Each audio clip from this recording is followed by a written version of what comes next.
Hello, everybody, and welcome to the second part of our training. This one, if you've seen the other ones, are how to build a free business website and how to make Facebook ads. This is the third part of the training on how to make Google ads. And well, I'm going to go ahead and present you with Brian from React Agency. And I hope you're enjoying the rest of our trainings from this module. Here you go, Brian.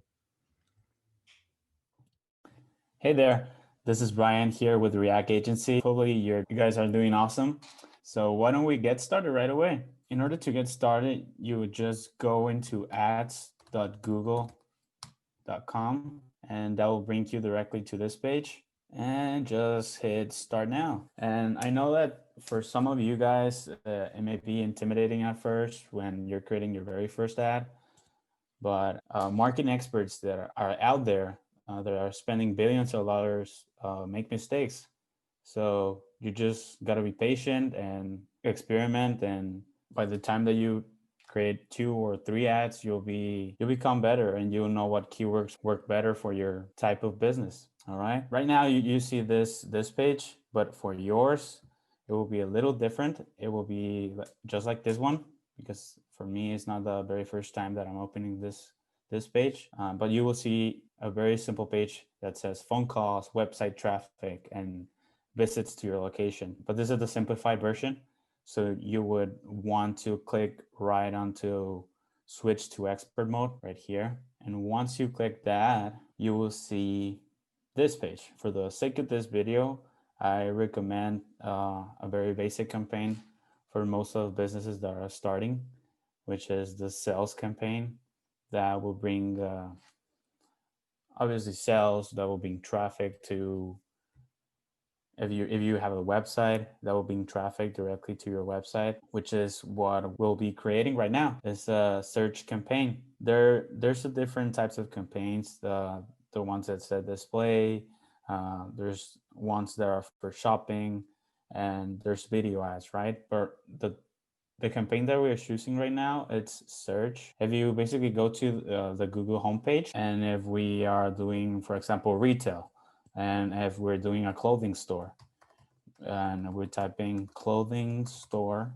So if we choose shopping, this is the type of campaign that, as an example, that will be for shopping. But as soon as we hit clothing store, it's strange that we don't see ads, but usually you will see an ad here.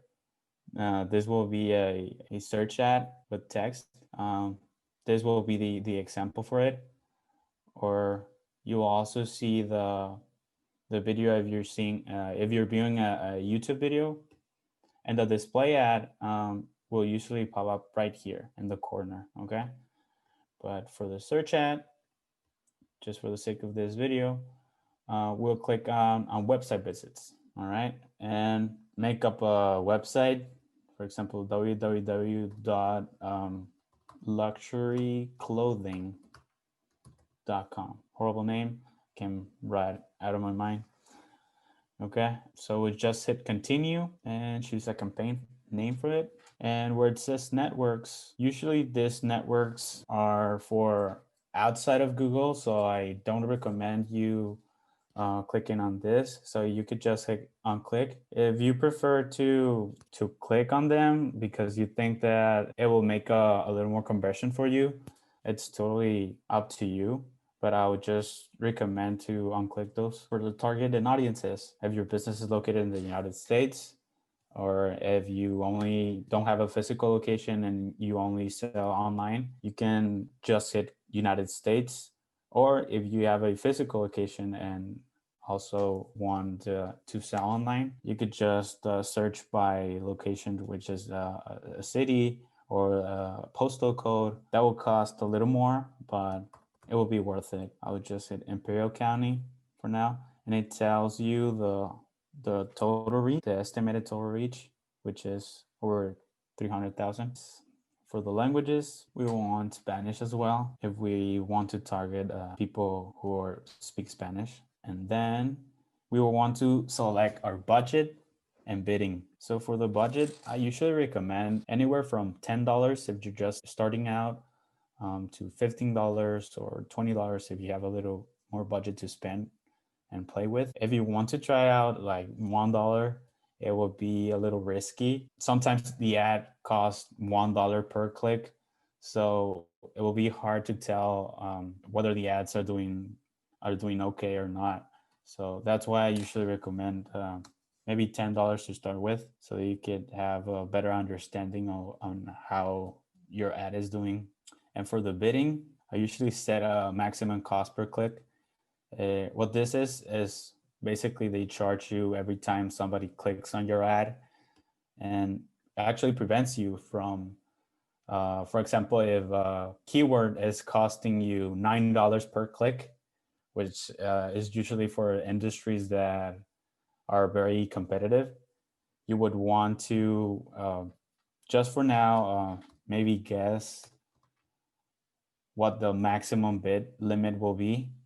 And right when you run the ad, you will see there's a lower bid, which is lower competition, and a higher bid, which is a higher competition. But we would just want to set a maximum bid for now, $1.25 or $1.50 can be good. And we just hit save and continue. This is basically separated by layers, similar to Facebook. We first create the campaign, and then we create the ad group, and we could create multiple ads for that, like an split test or an A/B test, which is usually creating multiple ads within the same ad group. Basically, you're separating your costs. So if you create more ads, for example, and you selected a bidding strategy of $10 per day, you have to be very conscious of that and try not to create too many ads for $10, because you won't see results. You would just want to create a minimum of 2 ads or 3 ads per ad group. And for the keywords, this is the fun part, because we want to experiment as many keywords as possible. If your niche is for men's clothing, you would want to say men's clothing. This will be very generalized, men's clothing, and you will see the clicks per day. As you see, is very broad, so you'll see 0 clicks, and the cost per day, which is very low, because we are in a very low competitive area apparently. But we would just want to keep on adding more words. Usually I recommend anywhere from 15 to 20 keywords. More than 20 keywords, I would say that it's too much. Let's continue here, adding more keywords. Clothing will be another very broad, women clothing, luxury clothing. Depending on whether you live in like that, or you choose to write apostrophe within the phrases or brackets. What this does is that it usually becomes very specific into what other people are searching for. So they will have to type in exactly those words. So that entire phrase, luxury clothing, and so it would be luxury clothing, and then keywords. If they choose keywords and clothing, uh, this could be a little different. Maybe clothing, if someone searches for clothing and women, this will show up only for people that type in the word clothing. It won't care whether if people are typing women clothing or clothing for women. So I like to put in brackets, just so that it's a little more targeted into those groups.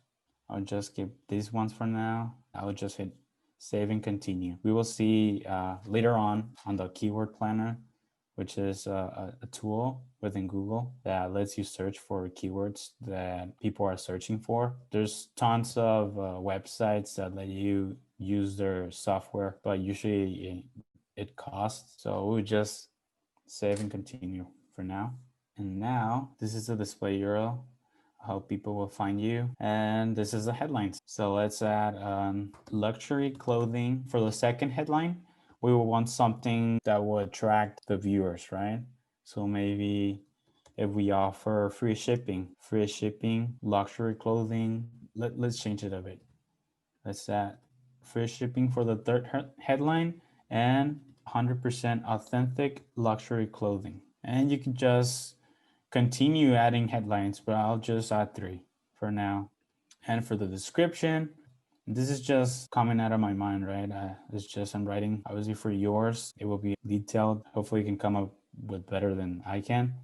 Luxury clothing for men's and women. Simple description. It even tells you a limit of the words so that you don't surpass that. If it's too long, it will be too boring. People won't even read the full description. All right, so once you have all your headlines and the descriptions ready to go, you would just right click, save and continue. We want to pick an end date. If something happens, if we forget we don't have internet, if anything happens, you select a date so the campaign will end. Because if we don't pick an end date, what Google would do is it will continuously charge day per day and it will eat our entire budget, probably cost a lot. So once we pick the start date, the end date, the campaign budget, and we're ready to go. We just hit publish. It says overview. You would see everything running. But remember what I said before about the keyword planner, where you can see all the different people are bidding for and choose the right keywords. When you're creating this, you don't really know what the bidding cost it may be. So that's why you would want to look up where it says tools right here and then search for keyword planner. This lets you get search volume and forecast just to see other historical metrics and stuff. But you will just want to click where it says discover new keywords. We could choose luxury clothing just to see luxury clothing.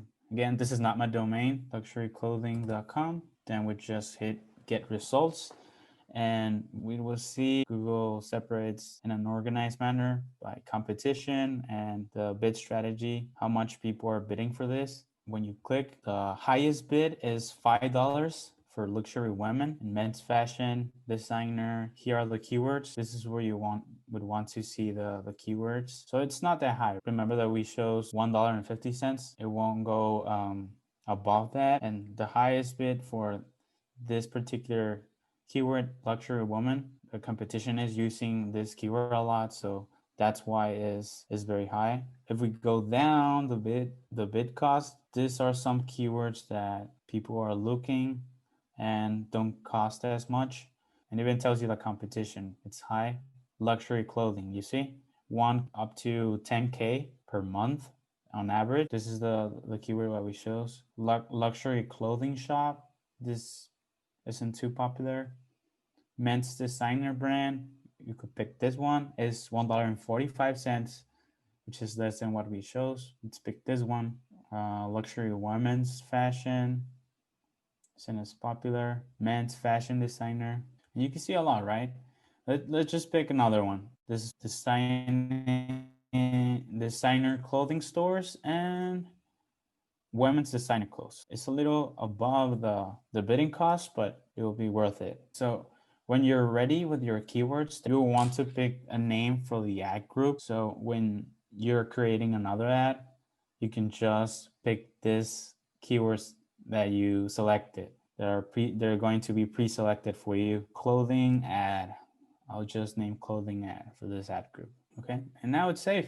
Clothing ad, and I could choose this particular ad group for later. And when we go to keywords, there's an option for negative keywords. And what this does is this also very important.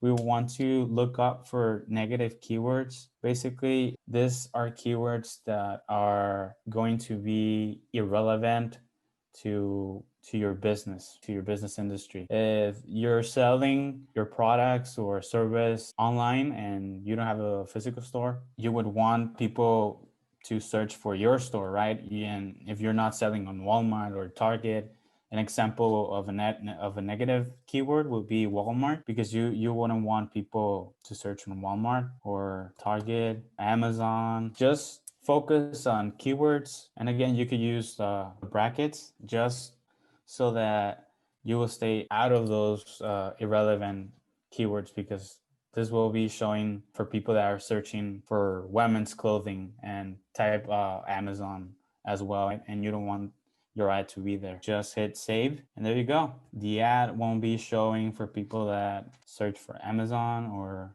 Target or Walmart. We could go back to see the reports, and right here, the dashboard, you will see that your clicks, your impressions, and your average cost per click. How much are the keywords that you shows are costing for you? And you will see here your keyword and a little mock-up of your ad that you shows and a location of where your ads are showing. And I think that this sums it up for all the basic things that you need to do in order to create your very first Google ad, your work for almost all the industries. I think that that's it. Thank you very much, guys. If you have any questions, you can follow up with me over at my email address, which is bryan@reactagency.com. Again, that's bryan@reactagency.com. React is with double T, as in reaction. All right. Thank Thank you you, very much, guys. Brian. So we're gonna go ahead and end it here, guys. You can also remember to follow our trainings here at the SBDC, and you can send us an email once you register for this training, and you can get Brian's contact information from there also. Okay, so I'm gonna go ahead and stop recording. Thank you.